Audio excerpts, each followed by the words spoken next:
मैं हूं धर्मेंद्र इंसा और हमारे साथ मौजूद है बहन स्वीतारिया, जो महिलाओं की आवाज को बुलंद करती है, महिलाओं की आवाज को उठाती है। और इनसे आज जानेंगे कि महिलाओं के लिए आप निरंतर कार्य करती हुए जा रही हैं, कई सालों से आप निरंतर इस फील्ड में हैं। आपके कितने साल इस मुहिम को हो चुके हैं? सबसे पहले तो आपका स्वागत है खास कार्यक्रम में हमारे। नमस्कार। आज का जो कार्यक्रम है इसमें हम आपसे जानेंगे भाई, जो महिलाओं के लिए आप कार्य कर रहे हैं, कितने सालों से आप ये कार्य कर रहे हैं? मैं 21 जून 2015 से मैंने इसकी शुरुआत की थी। वैसे तो काफ़ी समय से लग रही हूँ, लेकिन जो सही जो शुरुआत थी, जो समाज में जो मैं निकली हूँ, वो मैं 21 जून 2015 को निकली हूँ। एक बेटी की लड़ाई लड़ने के लिए मैं बाहर निकली थी।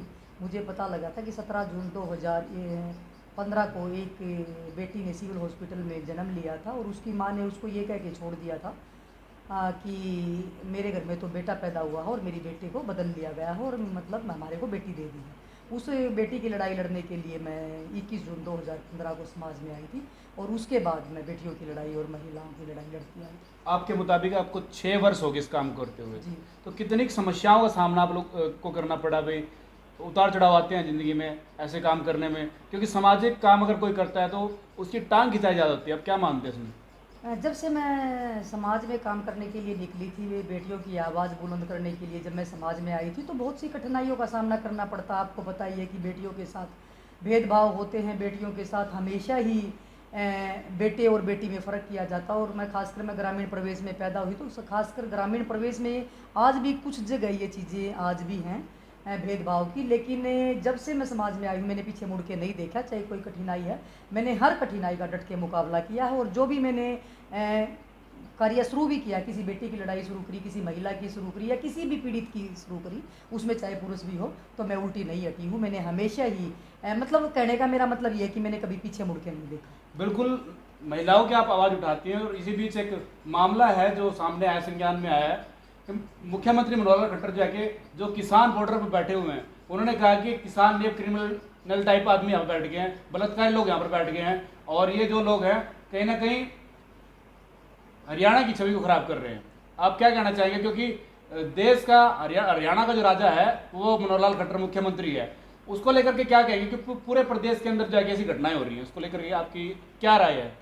सबसे पहले तो धर्मेंद्र जी, मैं आपके चैनल के माध्यम से माननीय मुख्यमंत्री जी को कहना चाहती हूँ कि उन्होंने एक इतना मतलब छोटा ये बयान दिया है जो उनकी मानसिकता दर्शाती है कि ये एक जो हमारे मुख्यमंत्री जी है, उनके मुंह से ये बातें शोभा नहीं दी कि वो ये कह रहे हैं कि वो किसान नहीं, वहाँ पे कुछ शराबी तत्व बैठे हैं या वहाँ पे बलात्कार हो रहे हैं या वहाँ पे हत्याएं हो रही हैं। मैंने भी जब उनका बयान सुना, और ये उनका पहला बयान नहीं है, इससे पहले भी उन्होंने काफ़ी ऐसे बयान दिए हैं जो बौखलाहट में वो दे देते हैं और बाद में उनको पता ही नहीं चलता कि उन्होंने क्या। बाद में फिर सोशल मीडिया पे उनका बहुत सारा मजाक भी होता है और उनका विरोध भी होता है। जिस तरह उन्होंने अब ये बयान दिया, ये बहुत ही शर्मनाक बयान था। मैं मनोहर लाल जी को कहना चाहती हूँ आपके चैनल के माध्यम से कि माननीय मुख्यमंत्री जी, पिछले 6-7 साल से आप हरियाणा के मुख्यमंत्री हो और आपकी सरकार आपकी है। आपके कितनी बार हरियाणा यहाँ पे जला है, कितनी बार यहाँ पे छोटी छोटी बच्चियों, 8 महीने की बच्ची के साथ दरिंदगी होती है, 80 साल की महिला यहाँ सुरक्षित नहीं है, कॉलेज जाने वाली बेटियाँ यहाँ सुरक्षित नहीं हैं, और तो घर में भी बेटियाँ सुरक्षित नहीं है। पीछे भी माननीय मुख्यमंत्री जी ने एक बयान दिया था कि जो दरिंदगी जो करते हैं वो खासकर उसके आस पड़ोस के या उसके जानकार होते हैं, वही दरिंदगी करते हैं। तो उस बात का चलो हमने भी समर्थन किया था, क्योंकि कई बार मेरे सामने भी ये केस ऐसे आए हैं जो छोटी बच्चियों के, जब 8 महीने की या 3 साल की या 4 साल की बच्चियों के, जब पानीपत के भी या करनाल के केस मेरे पास आए थे, उसमें ज़्यादातर वही थे या तो उसके रिश्तेदार थे या उसके पिताजी के दोस्त थे जो बैठ के साथ में शराब पी के वो चीज़ें करते हैं। तो मैं माननीय मुख्यमंत्री, उस बात का तो चलो मैंने भी समर्थन किया था क्योंकि मेरे सामने ये चीज़ें आई थी। लेकिन मुख्यमंत्री जी ने जो ये बयान दिया, ये बहुत ही ओछी मानसिकता दर्शाती है। आप हरियाणा के मुख्यमंत्री हो, आपके राज में ये सब हो रहा है। मान लिया वहाँ पे कोई ऐसी घटना हुई है, आप मेरी बात सुनो, जब 2 साल की बच्ची के साथ लॉ एंड ऑर्डर की अगर बात की जाए, व्यवस्था जाके मुख्यमंत्री का दायित्व होता है, उसको नहीं माना, क्या मानते? बिल्कुल, मैं कहने का मतलब ये है कि उन्होंने ये कह दिया कि वहाँ पे एक बेटियों के साथ बलात्कार हुआ, वहाँ पे महिलाओं के देखो मैंने पहले भी ये बात बोली है कि भाई जिसकी छोटी मानसिकता होती है, जिसकी गंदी सोच होती है, वो इंसान वो जो दरिंदे होते हैं वो कहीं भी हो सकते हैं। वो जरूरी किसान आंदोलन में भी हो सकते हैं, वो हमारे समाज में भी हैं, वो हमारे पड़ोस में भी हो सकते हैं, वो हमारे घर में भी हो सकते हैं। दरिंदगी करने वाले जो होते हैं वो उनकी जो मानसिकता होती है वो तो हर जगह घुस जाएंगे। लेकिन ये दायित्व किसका बनता है? ये हरियाणा सरकार का बनता है। हरियाणा सरकार का दायित्व ये बनता है जो 3 साल की बच्ची के साथ दरिंदगी होती है, 8 महीने की बच्ची के साथ जो दरिंदगी होती है, तो माननीय मुख्यमंत्री जी ने उसके लिए क्या किया? आज तक कितनी महिलाओं के साथ दरिंदगी हुई, कितनी बेटियों के साथ दरिंदगी हुई, कितनी उनके ही एक नेता थे जो बीजेपी के, वो एक महिला के पास से 3री मंजिल से नीचे कूदे थे। तो मतलब कहने का ये है कि भाई वो क्या था। और दूसरी बात मैं ये कहना चाहती हूँ कि भाई जो ये बच्चियों जो उन्होंने कहा कि हत्याएं होती हैं, पहले दिन वो बयान देते हैं कि वहाँ पे हत्या जैसे मामले सामने आए हैं, अगर वो तो उनकी सरकार कड़ी कार्रवाई करो, उनके ऊपर किसने रोका है? कड़ी कार्रवाई करके उनको सजा दो। लेकिन अगले दिन ही जब यहाँ पे डॉक्टर्स डे था, उस दिन डॉक्टर्स दिवस था और उस दिन एक डॉक्टर की हत्या, करनाल में डॉक्टर की हत्या हुई, तो उसका जिम्मेदार कौन है? उसका जिम्मेदार इसका मतलब मनोहर लाल खट्टर है। कहने का मतलब ये है कि मुख्यमंत्री जी इस तरीके के बयान देते हैं, उनको भी ये पता ही नहीं होता कि उनको ये सलाह कौन देता है और कौन इनको ये बताता है कि वो किस तरीके के बयान देते हैं, और उनका बाद में मजाक उड़ाया जाता है। तो मैं आपके चैनल के माध्यम से मुख्यमंत्री जी को कहना चाहती हूँ कि हमारे समाज में हर रोज़ किसी न किसी बेटी को किसी न किसी दरिंदगी का शिकार होती है, चाहे वो छेड़खानी का होती है, चाहे वो रेप जैसी घटनाएं होती हैं, चाहे घरेलू हिंसा से पीड़ित मेरी बेटियां हैं। आज भी मेरी बेटियों के साथ हुआ। अगर आपने महिलाओं की इतनी ही परवाह है तो आप कड़े कानून बनाइए। और बेटियों की दूसरी बात, उन्होंने कहा कि वहाँ शराब पीते हैं, नशा करते हैं, नशेड़ी आदमी वो चीज़ कर रहे हैं। तो मैं माननीय सरकारी बिकवारी है, मैं माननीय मुख्यमंत्री जी को कहना चाहती हूँ कि उन्होंने तो लॉकडाउन में भी शराब को बंद नहीं किया था। लॉकडाउन में भी बहुत सारी शराबें बिकी हैं। आपको भी पता होगा कि सोनीपत में भी जब एक बार वो जहरीली शराब भी आई थी, वो शराब पी कभी बहुत सी मौतें हुई थी, तो उसका जिम्मेवार कौन था? और मतलब कहने का ये कि अगर वहाँ पे नशा करते तो नशा रोकने का अधिकार किसका है? हम सामाजिक संगठन, कई बार हरियाणा पुलिस भी, हम भी सामाजिक संगठन भी मिलके सभी लोग नशे के खिलाफ जागरूक करते हैं, लोगों को नशे के खिलाफ अभियान चलाते हैं। मैंने भी कितनी बार अभियान चलाया है, और आपने देखा होगा डीजीपी मनोज यादव जी ने भी पीछे अभियान चलाया था। हमने उस मुहिम में भी जुड़ के हमने बहुत काम किया था। तो ये सरकार का दायित्व बनता है कि सरकार उसको रोक लगाए। अगर नशा ही नहीं होगा तो मैंने पहले भी कहा था कि जो दरिंदगी होती है, जो घटनाएं होती है, चाहे चोरी की, डकैती की, कोई भी घटनाएं होती हैं, वो खासकर नशे में होती हैं, तो नशे को सरकार बंद कर दे। तो उसकी जो जिम्मेवारी किसकी है? वो जिम्मेवारी सरकार की है, मुख्यमंत्री जी की है। और मुख्यमंत्री जी का जो बयान था उसका बौखलाहट का बयान था। उनको ये पता ही नहीं है कि जो वो बयान दे रहा है वो उसके ही खिलाफ है। बिल्कुल, जो सामाजिक संगठन है या समाज सेवा जो लोग करते हैं, क्या उनको राजनीति जो मौके की सरकार है उनके साथ लगकर कार्य करना चाहिए या उनके विरोध में बोलना चाहिए? क्या मानते हैं आप? क्योंकि जो सामाजिक संस्थाएं होती है वो किसी पर डिपेंड नहीं होती, वो खुद के आत्म बल पर, अपने बूते पर ये पूरी व्यवस्था को क्रिएट करती है। देखो होता तो यही है, क्या है कि जो सामाजिक संगठन होते हैं वो अपने बलबूते पे ही सारे काम करते हैं। लेकिन कई बार क्या होता है, विचारधारा मिली होती है, किसी की विचारधारा कांग्रेस से मिली होती है, किसी की दूसरी पार्टियों से, किसी की बीजेपी से। वो विचारधारा का मतलब होता है कि जैसे हाँ मान लिया मैं जब समाज में आई थी, जब मैं सामाजिक, तो उस समय मैं भी मोदी भगत थी। तो मतलब कहने का ये धीरे धीरे क्या हुआ कि जब मैं समाज में आगे बढ़ती लगी तो मुझे लगा कि भाई एक अगर हम किसी पार्टी के कार्यक्रम में जाएंगे या किसी पार्टी से जुड़ के या किसी पार्टी के साथ खड़े होंगे तो हमारा नाम भी किसी पार्टी के साथ जुड़ जाएगा। तो कहने का मतलब ये है कि सामाजिक संगठन जो होते हैं वो निष्पक्ष होते हैं, क्योंकि हमारे जो कार्यक्रम होते हैं, मेरे कार्यक्रम में मैं सभी पार्टी, क्योंकि मैं व्यक्ति विशेष को बुलाती हूँ, मैं अपने कार्यक्रम में किसी को बुलाती हूँ तो वो एक पार्टी देख के नहीं बुलाती कि बीजेपी का इसको बुलाऊंगी, ये कांग्रेस का इसको नहीं बुलाऊंगी या इनेलो का इसको नहीं बुलाऊंगी। मेरा क्या है, मैं व्यक्तियों को बुलाती हूँ, व्यक्ति विशेष को मैं अपने कार्यक्रम में बुलाती हूँ, चाहे किसी भी पार्टी का हो। और सामाजिक संगठन के लिए तो सभी पार्टियाँ एक बराबर होती हैं। अब पार्टियाँ तो आएंगी जाएंगी, अब भी मान ली ये पार्टी अब है, आगे दूसरी पार्टी आ जाएगी, आगे वो कोई तीसरी पार्टी आ जाएगी। लेकिन सामाजिक कार्यकर्ता जो होते हैं, जैसे जो कार्य करने वाले हैं, वो पूरी ज़िंदगी करते हैं। हम तो वही पहले थे वही अब। कहीं ना कहीं सामाजिक सेवा जो लोग कर रहे हैं, चाहे इसमें राम सिंह राणा जो गोल्डन हट ढाबे के जो मालिक हैं उनका नाम ले लीजिए, या अन्य कई ऐसे मामले हैं जिनके ऊपर जगह शासन प्रशासन के द्वारा कार्रवाई की जा रही है, उनके रास्ते को ब्लॉक किया जा रहा है, उसको लेकर के आप क्या कहेंगे? क्योंकि इतने अहम योगदान उनका किसान आंदोलन के अंदर रहा है, पूरा अपना जमीन बेचना और पानी की व्यवस्था, खाने की व्यवस्था, निरंतर 6-7 महीने से अपना सब कुछ न्यौछावर करे हुए हैं।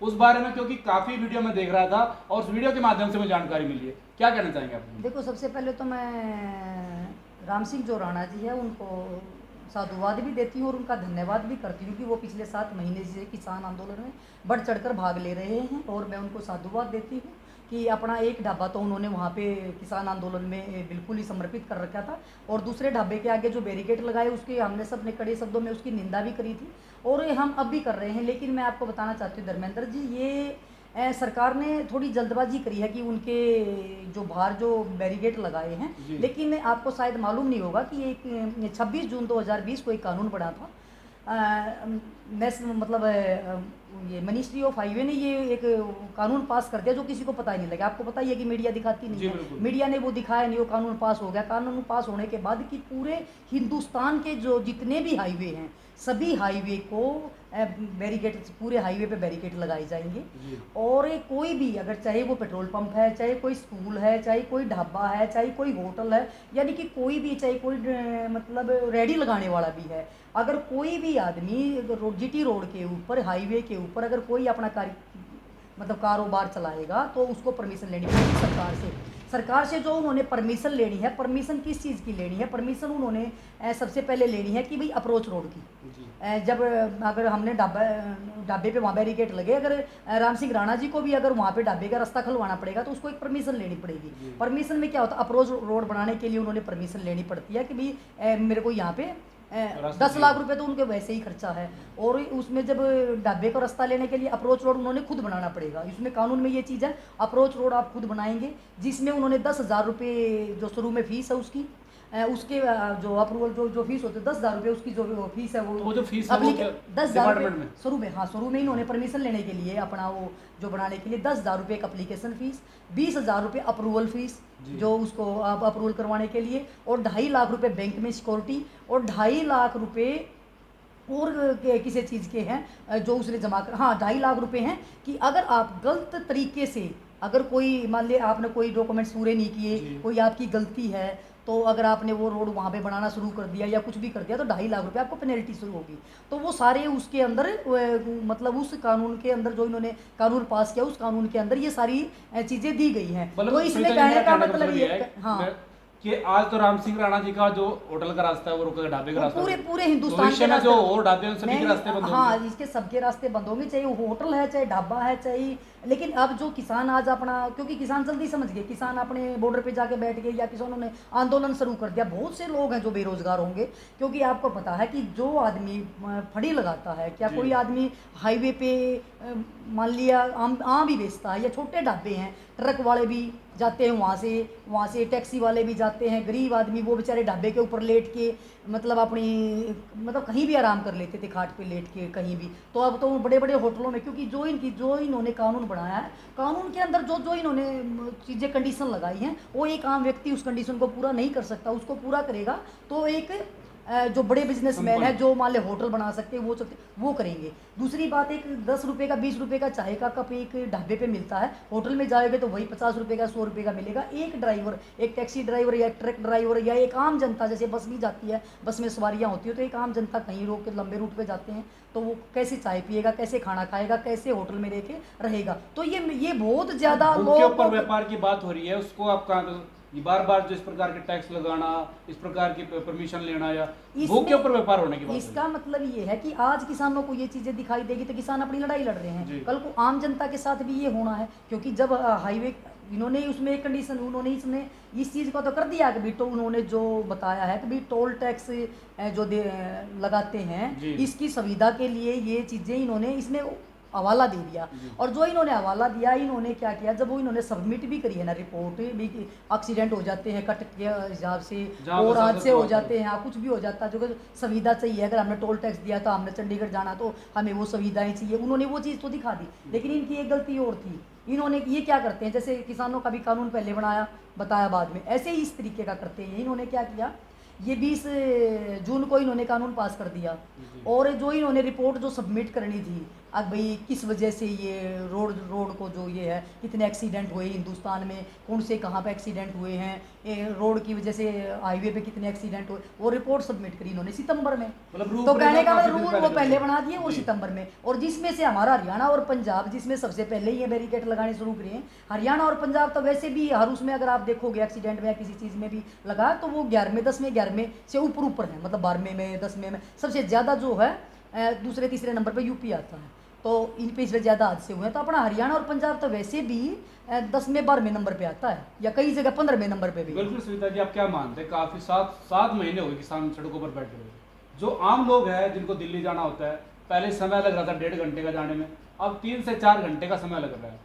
तो क्या किसानों को अपनी जो जगह है निर्धारित कहीं और कर लेनी चाहिए, रास्ते खोल देने चाहिए, क्या मानते हैं आप? क्योंकि काफ़ी लोगों के हम कमेंट्स पढ़ते हैं कि भाई काफ़ी परेशानियों का सामना करना पड़ रहा है, आने जाने में काफ़ी दिक्कतें आ रही हैं, एम्बुलेंस को जाने के लिए ऐसी सुविधा हो कि भाई जिससे सीधी निकल जाए, कोई पेशेंट ना मरे। नहीं, उसमें क्या था, एम्बुलेंस के लिए तो शायद अब भी रास्ते खुल रहे होंगे। क्या था, जब आपने टिकरी बॉर्डर पे देखा होगा उन्होंने रास्ता दे रखा था एम्बुलेंस को जाने के लिए, गांव वालों के जाने के लिए। खुद नेताओं ने ना रास्ता छोड़ रखा था। बाद में सरकार ने जब वो किले गाड़ी थी या बैरिकेड लगाए थे तो वो पुलिस द्वारा लगाई जा रही है, क्योंकि किसानों ने ना एक लाइन छोड़ रखी थी जाने आने जाने के लिए। लेकिन इन्होंने क्या कर रखा, फिर बाद में सरकार ने जानबूझ के ये बैरिकेड लगा के उसको बंद करवा दिया कि बदनाम इसमें कौन होंगे, किसान होंगे। तो ये सरकार ने करना चाहिए, ये तो सरकार की जिम्मेवारी बनती है। आज सीएम सिटी और पिछले 7 महीने हो गए जो किसान अपने 500 550 से ज़्यादा किसानों ने शहादत दे दी, लेकिन सरकार के कार पे जू तक नहीं रहेंगी। प्रधानमंत्री जी ने कहा था कि हमें कॉल की दूरी, आज तक प्रधानमंत्री के कॉल की वेट में है किसान। मैडम, आज करनाल सीएम सिटी करनाल में कोई प्रोग्राम था खट्टर साहब का, तो उसमें झंडे लगे थे भारतीय जनता पार्टी के। 2 युवकों ने झंडे उतारकर तिरंगा झंडा लगाने का प्रयास किया, तो उन पर जाके उनको गिरफ्तार किया गया। उसके लेकर क्या कहेंगे आप? क्योंकि देश के अंदर तिरंगा झंडा नहीं लगाया जाएगा तो कौन सा झंडा लगाएगा? आप एक चीज़ देखो, ये सरकार की अच्छी मानसिकता आप यहाँ से देख लो कि 200-250 झंडे लगे हुए थे रोड के ऊपर करनाल में। अरे सीएम साहब का प्रोग्राम था, कोई उनकी मीटिंग थी, किसी को पता नहीं था किसान का उनकी मीटिंग है। किसान अपने वो किसान नेता चडूनी जी का कोई काफिला आ रहा था, वो उसके पास जाने लग रहे थे। तो आप ये देखो कि एक वहाँ पे कोई चौक है, जो चौक के ऊपर जब उन्होंने मतलब एक झंडा लग रहा था बीजेपी का, उन्होंने और झंडों को नहीं उतारा। वहाँ पे जब उन्होंने उस झंडे को उतारा है वहाँ से, तो उन्होंने बीजेपी का झंडा उतार के वहाँ पे अपने तिरंगा झंडा उन्होंने वहाँ पे लगा। और तिरंगा झंडा लगाने के बाद उन लड़कों को 2 लड़कों को पुलिस ने गिरफ्तार कर लिया। और पुलिस ने, वो लड़के जब बता रहे थे, मैंने लाइव में एक देखा था चैनल पे, वो लड़के बता रहे थे कि भाई पुलिस ने हमारे साथ अच्छा व्यवहार किया, लेकिन उनकी गलती क्या है, क्योंकि ऊपर से सरकार उनको आदेश देती है। वो ये कह रहे हैं कि भाई हमने तो तिरंगा लगाया है, तिरंगा लगने के बाद भी गिरफ्तार। यानी कि एक तिरंगा झंडा लगाने के ऊपर एक लड़के को हमारे हिंदुस्तान में गिरफ्तार कर लिया। ऐसे ही एक तिरंगे झंडे को लगाने के लिए ही उसमें तिरंगा झंडा एक लहराया है विदेश में एक लड़के ने, विशाल जूड़ ने, उसको वहाँ पे विदेश में गिरफ्तार कर लिया। करनाल में एक लड़के ने झंडा, 2 लड़कों ने झंडा लगाया है, तो यहाँ पे करनाल में 2 लोगों को गिरफ्तार कर लिया। तो ये तो तानाशाही होगी। अब क्या मानते हैं, देश विरोधी ताकतें हैं, कहीं ना कहीं उनका असर है? मैं ये कह रही हूँ कि जो हमारे माननीय मुख्यमंत्री जी है ना, इनके जो हरियाणा की, तो जो मैं बात करूँगी, इनके जो सलाहकार है ना, मैं तो पहले हरियाणा में रहती हूँ तो हरियाणा की बेटी हरियाणा की बात करती हूँ। इनके जो सलाहकार है ना, मुझे लग रहा है कि ये कहीं ना कहीं हरियाणा में अपने सलाहकार बदल देने चाहिए। और मैं बाकी अगर ये अपने सलाहकार नहीं बदलते तो मैं केंद्र सरकार से निवेदन करना चाहती हूँ कि खट्टर साहब को ही बदल दो। बीजेपी में बतेरे नेता ऐसे होंगे, किसी और को बना दो। अनिल विज जी है, उनको बना दो सीएम। बड़े दबंग नेता, बतेरे नेता हैं भाई, तो कोई इन्होंने सीएम बदलना पड़ेगा। अगर सीएम ये होगा, इसको ना तो बयान देना आता, ना सीएम साहब को कोई वो करना आता। अपने आप को ये बताते हैं कि भाई ईमानदार है, ईमानदारी आपको रोज दिखाई देने लग रही है। पानीपत में सारे के सारे बीजेपी के हैं नेता, पार्षद बीजेपी के, नेता बीजेपी के, सब कुछ बीजेपी का, सांसद बीजेपी के, और सब के सब आपने देखा होगा भी सारे के सारे भ्रष्टाचार। पानीपत से ज़्यादा भ्रष्टाचार कहीं नहीं होगा।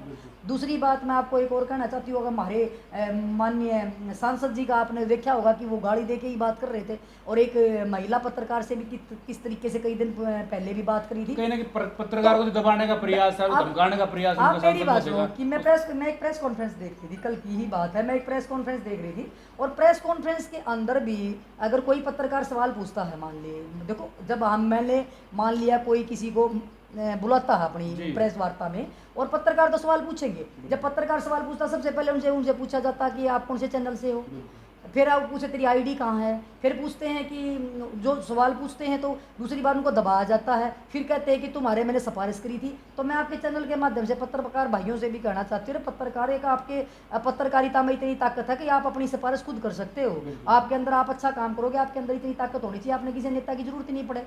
पिछले 7 साल से मैं समाज में कार्य कर रही हूँ, पिछले 7 साल में हमें तो नेताओं की जरूरत नहीं पड़ी, और शायद अपने पर्सनल काम के लिए ज़िंदगी भर भी ना पड़े। सामाजिक काम के लिए तो हम चाहे कैसे भी करके करवाएंगे, लेकिन ये है कि भी हमारे काम प्रशासन ने करने होते हैं, प्रशासन हमारे काम करते हैं। सर नेता क्या काम करेंगे, हमारे नेता अपने तो काम करवा लो, नेता अब अपने ही काम नहीं होते। बिल्कुल, महिलाओं की आप आवाज़ उठाते रहते हैं, महिलाओं से रिलेटेड एक सवाल आपसे आखिरी में लेना चाहूँगा, क्योंकि समाज के अंदर बदलाव की आज दिशा है और समाज के अंदर आज जो मानसिकता है लोगों की, उसको लेकर के भी कहना चाहूँगा। जो महिलाएं हैं, जो लड़कियां हैं, माँ बाप उनको अवेयर भी करते हैं, समझाते हैं, बावजूद उसके जो कि लड़कियां कुछ छोटे कपड़े पहन करके निकलती है, इस प्रकार के फैशन करके निकलती है। आपकी उसमें राय क्या है, क्योंकि जो आज के बच्चे दिशाहीन होते जा रहे हैं, उसको लेकर के, क्योंकि महिलाओं के लिए आप कार्य कर रही है। देखो कपड़ों के ऊपर तो देखो मैं टिप्पणी कैसे करूँगी, कपड़ों के ऊपर तो ये है कि लड़कियाँ 3 साल की लड़की के साथ रंधगी होती है, 8 महीने की लड़की, उसके कौन से कपड़े होते हैं। ये क्या है कि जो इंटरनेट का ज़माना है, लड़के युवा जो लड़के हैं वो युवा के, अब तो छोटे बच्चों के हाथ में, हम पहले स्कूल कॉलेजों में जाके कहते थे बच्चों को फ़ोन ना दीजिए, बच्चे कोई काम करते हैं ऑनलाइन तो कंप्यूटर पे काम करें, सबके सामने करें। अब हर बच्चे के हाथ में सरकार ने फ़ोन दिलवा दिया। फ़ोन दिलवाने के बाद अब ऐसी कई साइटें ऐसी हैं जो बच्चे एकदम से खोल के देखते हैं। बच्चा जब युवा होता है तो उसकी जो मानसिकता है वो बदलती है। अपने बड़े माँ बाप के पास टाइम नहीं है, बच्चे गलत चीज़ें देखते हैं तो उसका प्रभाव पड़ता है। कपड़ों पे की बात नहीं होती, वो मानसिकता की बात होती है। अगर आपका मन साफ है तो मैं यहाँ पे कैसी ही बैठी होंगी, आपका मन की वो दृष्टि उस तरफ देखेगी ही नहीं, तो आपका मन क्या करेगा। कहने का मतलब ये, यानी इंसान की मानसिकता होती है कि कौन क्या पहन रहा है। अभी बच्चियाँ खिलाड़ी हैं, वो छोटे कपड़ों में खेलती हैं, तो इसका मतलब ये थोड़ा सब पूरा देश उनको देखता है। तो जरूरी थोड़ा कि देखो गलत नज़र जिसकी होती है, गंदे जो नज़र होती वाले होते हैं ना, वो कपड़े देख के करते हैं। हाँ, लेकिन क्या है कि कई जगह जो ये गंदे नाच, गंदे डांस और वो जो फूड़ता जो फैलाते हैं ना, हम उनके खिलाफ हैं। कई बार जो से मान लो फूड़ता ऐसी फैलाई जाती है कि कई तो आपने भी देखा होगा, नाम तो मैं आपके चैनल के माध्यम से नहीं लूँगी, कि एक नेत्री ने तो वो एक कभी तो जाके वो नेत्री बन जाती है, कभी जाके वो डांसर बन जाती है, कभी जाके वो कुछ बन जाती है। तो कहने का मतलब ये है कि भाई उनके ऊपर ये टिप्पणी है कि भाई एक आप नेता हो, आप सभ्य हो, आप रोल मॉडल बनो कि लोग आपको देख के, महिलाएं आपको देख के आप जैसा बनना चाहें। बिल्कुल जी। तो ये थी हमारे साथ सविता आर्य जी, जिन्होंने पूरी बेबाकी के साथ अपनी एक बात को रखा और हमें बताया कि किस प्रकार जो है कि समाज के अंदर अपनी मानसिकता को बदलना होगा। बने रहे मेरे साथ।